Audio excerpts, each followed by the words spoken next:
Kemudian pertanyaan saya lagi, tadi Anda bicara juga kuhap lama. Ya. Ada 143 di dalam kuhap lama berbunyi seperti apa ya? Dakwaan 143 ayat 3 Pasal C itu adalah dakwaan yang tidak disusun secara cermat, jelas dan lengkap, maka dikatakan dapat batal demi hukum. 143 kuhap lama. Ya. Kalau pasal pelimpahan dakwaan itu di pasal berapa? Kuhap lama. Iya. Saya lupa.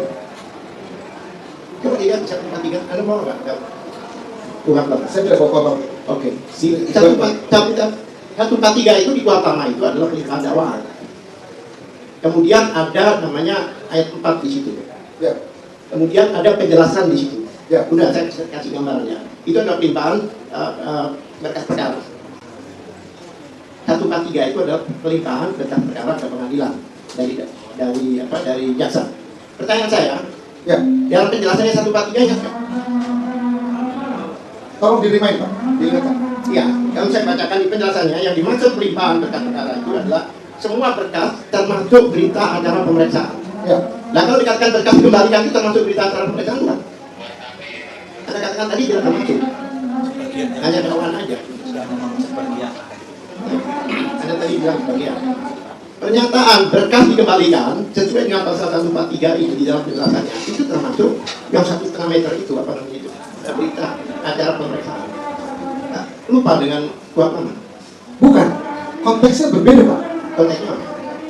Saya pelimpahan berkas perkara. Ya, Itu betul. Semua berkas perkara dari penyidik itu termasuk berita acara pemeriksaan. termasuk dilimpahkan kepada penuntut umum.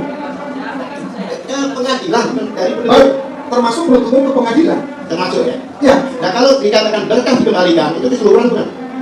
kalau berkas dikembalikan, izin yang mulia, saya tegaskan yang tadi. Tergantung konteksnya, Pak. Sudah jelas berkas dikembalikan kok Ya. apa lagi? Izin yang mulia, saya tidak mau berdebat di soal itu kan sudah Kami jelas. tidak berdebat, kami berbicara fakta. Pemohon disampaikan sudah dijawab, lanjut pertanyaan yang lain. Baiklah, Anda tadi katakan Ya, tidak bisa ditafsirkan secara luas. ya. Itu apa maksudnya? Emang ada penafsiran secara luas, ada penafsiran secara sempit? Saya jawab. Ya.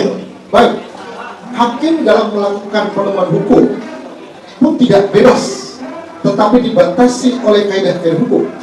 Ada aturan hukum, salah satu yang normatif adalah undang-undang. Kalau undang-undang secara gramatikal sudah menafsirkan satu peristiwa hukum, satu kejadian, hakim tidak boleh di luar konteks itu. Itu artinya masuk hakim. Tadi yang Anda katakan apa ini tidak bisa ditafsirkan secara luas itu kan mengenai pasal 1.15, nggak bicara soal hakim. Saya ikuti yang saya katakan dalam rekaman.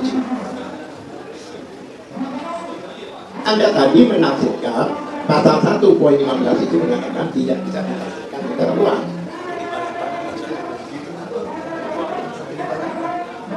Ya udah, saya tanya lain aja. Pertanyaan saya berikutnya, Anda tadi sudah dikatakan mandat itu di pasal 75 ayat 4 itu adalah mandat itu diberikan pada penuntut umum. Ya, Di mana? Ayat berapa yang menyatakan demikian? Bapak minta saya untuk cari kata mandat di undang-undang.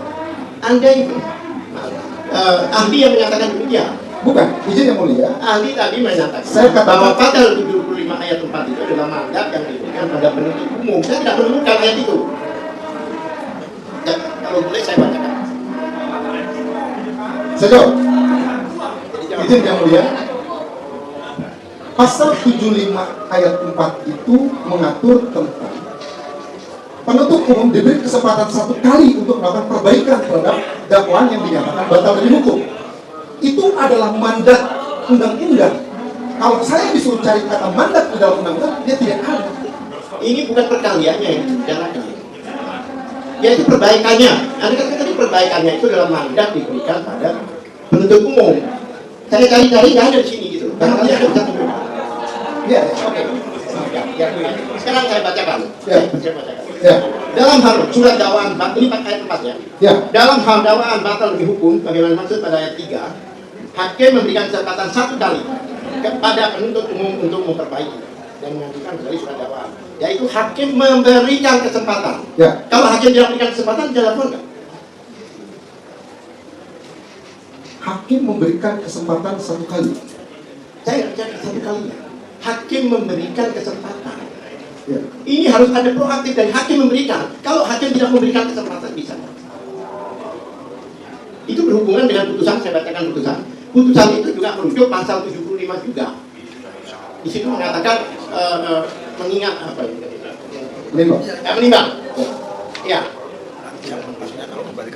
Ya. Di situ dikatakan bahwa hakim tidak menuliskan pasal 75 tuliskan ayat 4 di situ. Hakim hanya menuliskan dalam putusan sebagai pertimbangan itu, yaitu ayat 2B, ayat 75, pasal 25 ayat 2B dan 3 langsung loncat ke 206. Dia tidak menyinggungkan ayat 4 di situ. Bagaimana menurut saudara? Amarnya Pak?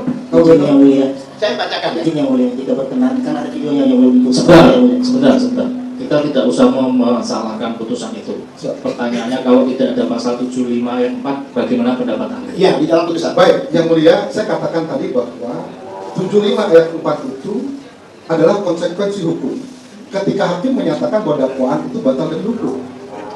Saya katakan tadi, amar putusan yang bersifat konsekutorial itu menyatakan, misalnya, menyatakan dakwaan penuntut umum batal demi hukum. Tidak perlu ditulis bahwa 75 ayat 4, maka penuntut umum harus bagi. Tidak perlu tulis itu. Cukup dengan kata batal demi hukum saja, bayo berdasarkan undang-undang, maka yang harus dilakukan oleh penuntut umum dalam pasal 75 ayat 4. Itu pendapat saya. Ya. Kemudian saya bertanya tadi, yaitu mengenai pasal 206. 206 itu dikatakan, tidak saya bacakan di sini, ayat 2, dalam hal hakim menyatakan perlawanan tersebut diterima, perlawanan kami diterima, dan dakwaan itu, perkara tersebut tidak diperiksa lebih lanjut. Di dalam penerimaan itu ada istilah dakwah batal demi hukum. Di dalam putusan itu, di dalam penerimaan hakim itu. Oke. Nah, Anda katakan kalau batal demi hukum tidak bisa dikenakan untuk perlawanan banding. Baik, pasal 206 ayat 1, Pak. Bapak bisa baca? Saya tidak bicara di sini, merujuknya ayat 4 ini merujuknya ke ayat 2. Kalau saya bacakan di ayat 2, ya kan, penuntut umum dapat mengajukan perlawanan terhadap putusan bagaimana dimaksud pada ayat 2. Dia tidak bicara ayat 1. Ayat 2-nya bicara ayat 1, Pak.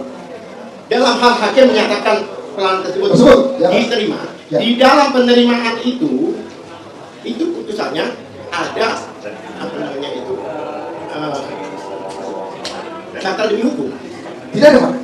Di dalam putusan 206 tidak bicara batal demi hukum. di dalam hal diterimanya ini itu ada batal demi hukum. Di mana? Di dalam putusan itu. Oke. Nah, karena diterima dan batal demi hukum, maka di pasal 4 ini adalah penuntut dan mengajukan perlawanan terhadap tidak ada hubungan dengan pasal 1. Baik. Saya jelaskan. Kita baca pelan-pelan pasal 206 ayat 2. Ya.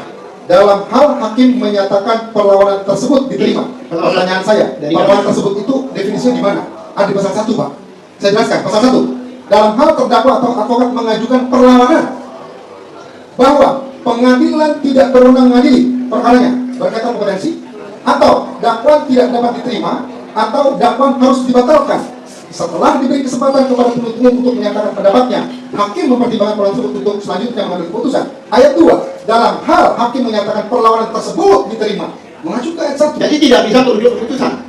Sebentar dulu, Pak. Izinkan saya jelaskan dulu.